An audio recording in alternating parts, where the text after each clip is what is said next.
Yoshua 6 aya ya 2. Bwana akamwambia Yoshua, tazama, nimeutia Yeriko katika mkono wako. Nimeutia Yeriko katika mkono wako. Na mfalme wake. Na mfalme wake. Na mashujaa wake. Na mashujaa wake. Nanyi mtauzunguka mji huu. Si hapo. Nimeutia Yeriko mikononi mwako. Na wafalme wake, na mfalme wake, na mashujaa wake nimewatia kwenye mikono yako. Kitendo cha Mungu kumwambia Yoshua, nimeutia mji huu mikononi mwako, maana yake anataka kumwambia hapa ni mahali pako pa kuishi. Hapa ni eneo lako. Nimekupa nafasi ya kuishi hapa Yeriko. Andika ukombozi wa nafasi iliyopotea. Ukombozi wa nafasi iliyopotea. Tunapozungumza nafasi, ni eneo ambalo linampa mtu kuishi. Linampa nafasi ya kuishi. Ni eneo linalompa mtu kuishi. Anakuwa na uhuru wa kufanya mambo mbalimbali. Anakuwa na uhuru wa kuendelea vizuri kwa maisha yake. Na nafasi hii kila mwanadamu aliyeumbwa Mungu alishampa. Naweza kusema tunapozungumza kwa habari ya nafasi, inaweza ikawa ni eneo, au inaweza ikawa ni cheo, au inaweza ikawa ni mamlaka tuliyopewa. Sasa Mungu anapomuumba mwanadamu anampa na nafasi. Anapompa nafasi, anampa cheo, anampa utawala, anampa umiliki. Kwa hiyo anakuja duniani hali akijua kuna nafasi amepewa ya kuishi hapo duniani, na nafasi hii itampa kuishi kwa amani na furaha. Halo. Msifu Yesu Kristo. Milele. Mara nyingi tunaweza kuomba sana Mungu atubariki, lakini swali la kujiuliza, nipo kwenye nafasi ya kubarikiwa? Swali la kujiuliza, mahali nilipo panampa Mungu kibali cha kunibariki mimi? Nafasi ambayo Mungu amenipa katika ulimwengu wa roho ya utawala na umiliki, je, bado nipo kwenye hiyo nafasi? Swali la kujiuliza, ndio nataka niwe na mafanikio ya kutosha. Je, nipo pale Edeni? Waamuzi sura ya 13 aya 2 mpaka aya 5. Anasemaje? Palikuwa na mtu mmoja wa Sola, ndio, wa jamaa ya Wadani. Jina lake akiitwa Manoa. Jina lake aliitwa Manoa. Na mke wake alikuwa tasa. Hakuzaa watoto. Ndio. Malaika wa Bwana akamtokea yule mwanamke. Akasemaje? Akamwambia, Tazama, wewe sasa utasa. Wewe sasa ni tasa. Uzai. Hauzai. Lakini utachukua mimba. Lakini utafanyaje? Utachukua mimba. Nawe utamzaa mtoto mwanamume. Basi sasa, jihadhari na kuomba. Usinywe divai wala kileo. Wala usile kitu kilicho najisi.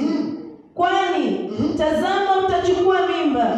Nawe utamzaa mtoto mwanamume. Na wembe usipite juu ya kichwa chake.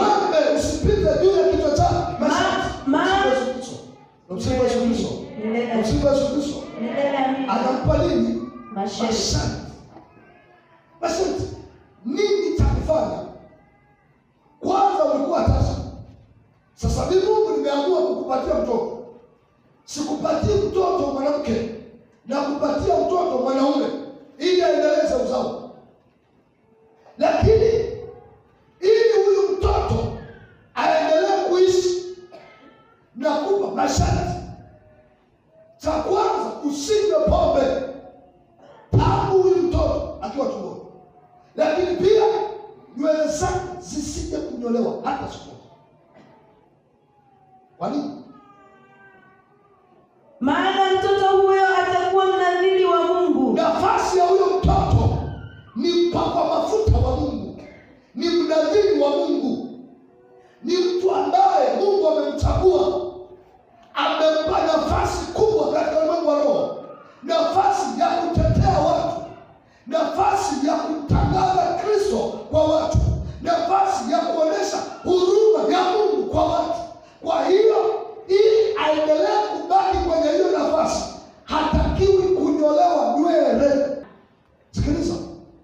nafasi inapambaniwa, nafasi inatetewa, nafasi inalindwa. Inalindwa kwa namna gani?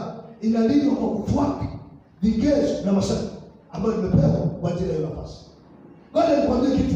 Kuna watu tuko hapa tulitakiwa tuwe matajiri kweli kweli, lakini tumekuwa maskini. Kwa nini? Tuko nje nafasi. Kuna watu tuko hapa tulitakiwa kuwa na viwanda, sio wauzaji wa mboga mboga, viwanda, lakini tumejikuta tumeishia kwa matumbo. Tumsifu Yesu Kristo.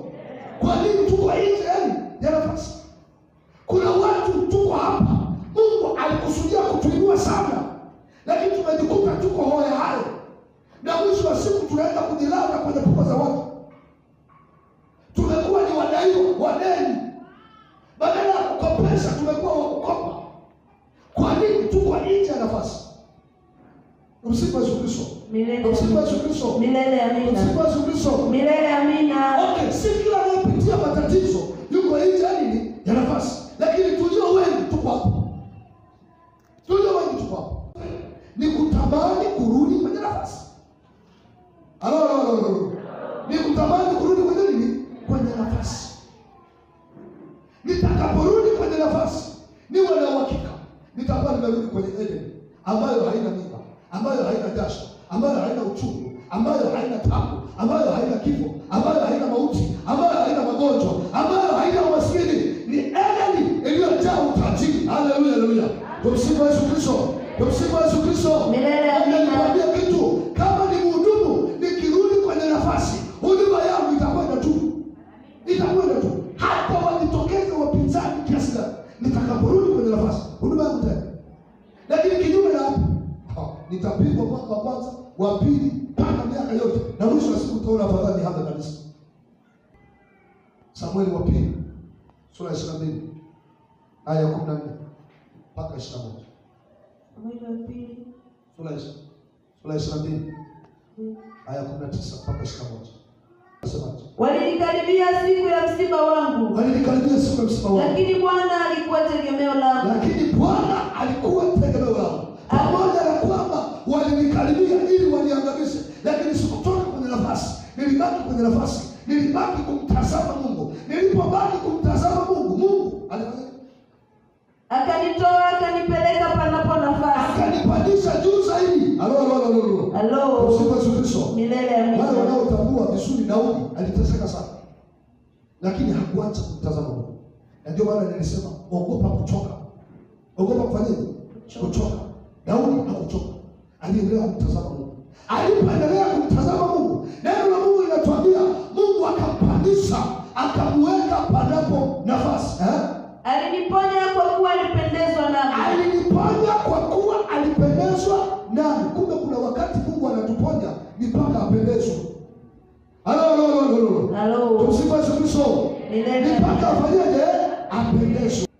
Tumsifu Yesu Kristo. Tumsifu Yesu Kristo. Kwa hiyo tunapoingia kuomba dakika chache, tunapoingia kuomba, tamani ndani yako urejeshewe nafasi yako. Na inawezekana. Haleluya. Tumsifu Yesu Kristo. Pamoja na Yoshua kuiona ile ngome kubwa sana, lakini Mungu alimwambia huo mti nimeutia kwenye mikono yako. Pamoja na yote, amua kurudi kwenye maagizo. Na unapoamua kurudi kwenye maagizo, huku ukimwambia Mungu nirejeshe nafasi yako, na Mungu anakurejesha kwenye nafasi. Yawezekana nafasi yako ya huduma ilipotea, Mungu anakurejesha kwenye nafasi. Yawezekana kuna mtu hapa, nafasi kwenye moyo wa yule mume wako imepotea, ameanza kupenda mtu mwingine, Mungu atairejesha nafasi hivi punde. Haleluya. Tumsifu Yesu Kristo. Tumsifu Yesu Kristo. Huyo ni wa kwako na nafasi iko ndani yako. Kwa hiyo ni wewe kuamua kuichukua nafasi yako. Haijalishi mazingira ulio nayo. Usiyatazame mazingira ulio nayo wakati unatamani kurudi kwenye nafasi yako. Haleluya. Tumsifu Yesu Kristo. Uyachukie mazingira ulio nayo na umwambie Mungu nataka kurudi kwenye nini? Kwenye nafasi. Usipoyachukia ni ngumu kurudi kwenye nini? Kwenye nafasi. Kwa sababu utafikiri hapo ndio penye nafasi. Kumbe si. Haleluya. Amina. Nafasi yako inarejeshwa. Ni kweli mwanzo ulikuwa unapendwa, sasa hivi haupendwi. Tamani kupendwa tena. Na Mungu anarejesha nafasi yako.